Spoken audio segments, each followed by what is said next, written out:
Halo guys, welcome back to my YouTube channel. Hai, perkenalkan nama saya Desi Nitasari dari D3 Keperawatan semester 4. Nah guys, di sini saya akan menjelaskan mengenai meningitis. Nah, kalian udah pada tahu belum sih meningitis itu apa? Nah, jika kalian belum tahu meningitis itu apa, saya akan jelaskan terlebih dahulu ya. Menurut para ahli Judah dan Rahil 2012, meningitis adalah radang dari selaput otak, yaitu lapisan arachnoid dan piameter yang disebabkan oleh bakteri dan jamur. Nah, itu kalau yang menurut Judah dan Rahil ya.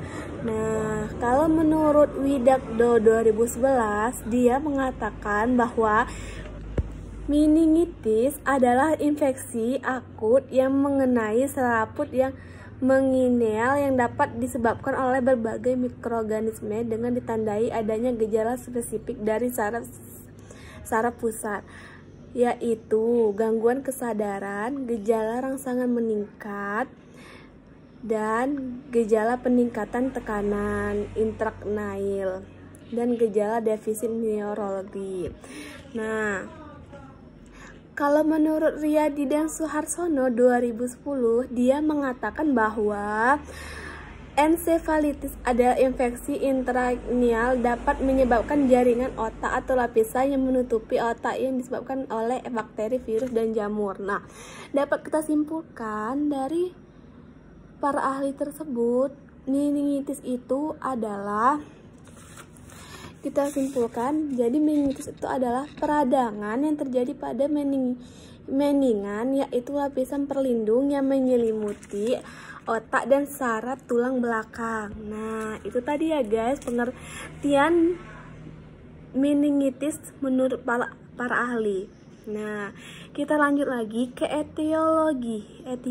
Nah, jadi, etiologi di meningitis ini adalah biasanya disebabkan oleh infeksi virus, tetapi juga bisa oleh bakteri dan jamur. Tuh, kalian udah tahu kan etiologi di meningitis? Nah, sekarang kita lanjut lagi ke patofisiologi, atau perjalanan penyakit dari meningitis ini ya guys ya. Nah, meningitis pada umumnya sebagai akibat dari penyebaran penyakit di organ jaringan tubuh yang lain. Nah, virus atau bakteri menyebar secara hematogen sampai ke selaput otak. Misalnya pada penyakit faringitis, tonsilitis, dan pneumonia dan endokarditis. Penyebaran bakteri dan virus dapat pula secara perkonitinatum dan dari peradangan organ atau jaringan yang ada di dekat selaput otak. Misal, abes otak, otitis media, dan mastosiditis. Nah, trombosis sinus cavernosus dan sinusitis. Penyebaran kuman bisa juga terjadi akibat trauma kepala dengan fraktur terbuka atau komplikasi bedah otak. Invasi kuman-kuman ke dalam ruang subarachnoid menyebabkan reaksi radang pada pia dan arachnoid CCS atau cairan cerebrospinal dan sistem ventriculus. Nah, mula-mula pembuluh darah meningal yang kecil yang sudah mengalami hiperemi dalam waktu yang sangat singkat, terjadi penyebaran sel-sel leukosit. Nah, polimornuclear ke dalam ruang subarachnoid. Kemudian terbentuk eksudat. Dalam beberapa hal terjadi pembentukan limfosit dan histiosit, dan dalam minggu kedua sel-sel plasma eksudat yang terbentuk terdiri dari dua lapisan. Bagian luar mengandung leukosit dan fibran, sedangkan lapisan dalam terdapat makrofag.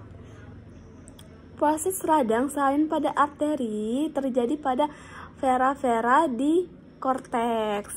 dan dapat menyebabkan trombosit infeksi otak dan dekranasi trombosit organisme eksudat parinil yang fiktif.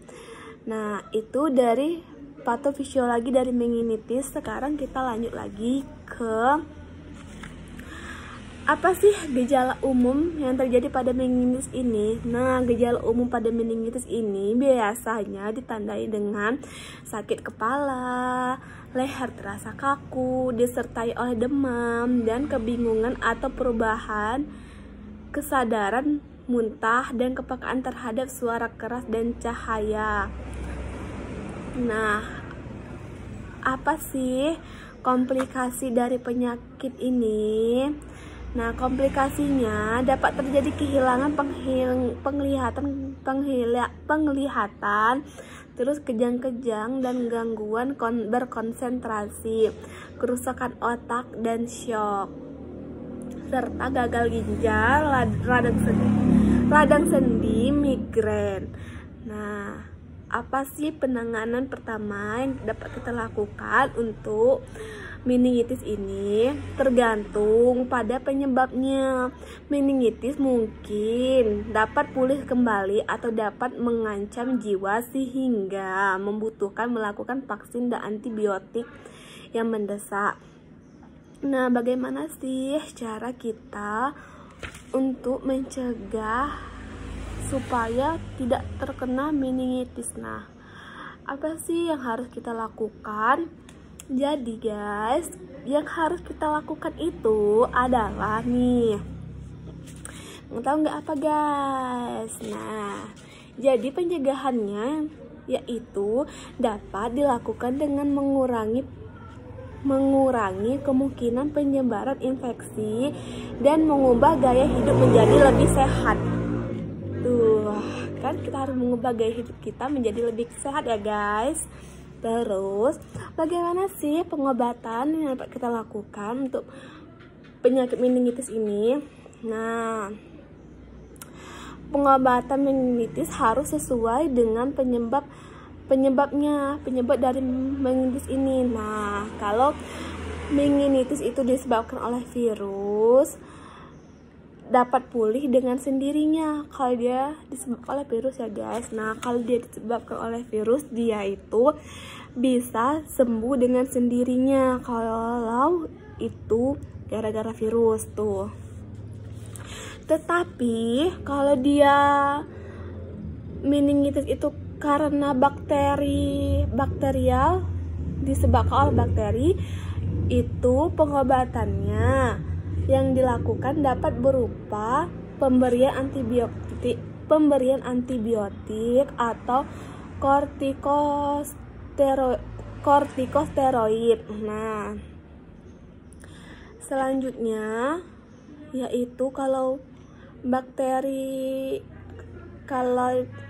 meningitis disebabkan oleh bakteri, salah guys, saya ulangi lagi ya guys, salah.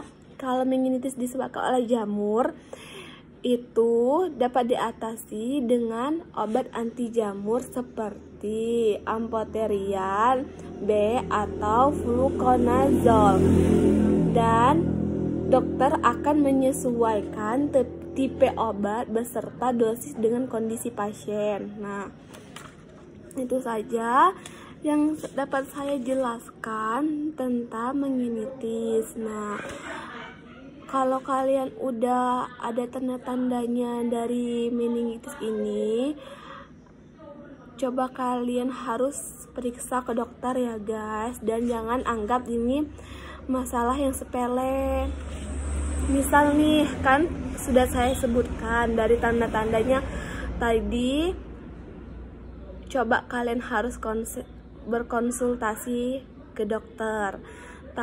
Takutnya ini akan membahayakan diri Anda. Nah, itu saja yang dapat saya jelaskan mengenai meningitis. Apabila ada kata-kata yang salah atau penjelasan saya ada yang kurang, itu saya minta maaf ya. Nah, saya akhiri. Assalamualaikum warahmatullahi wabarakatuh. Makasih ya guys. Dadah.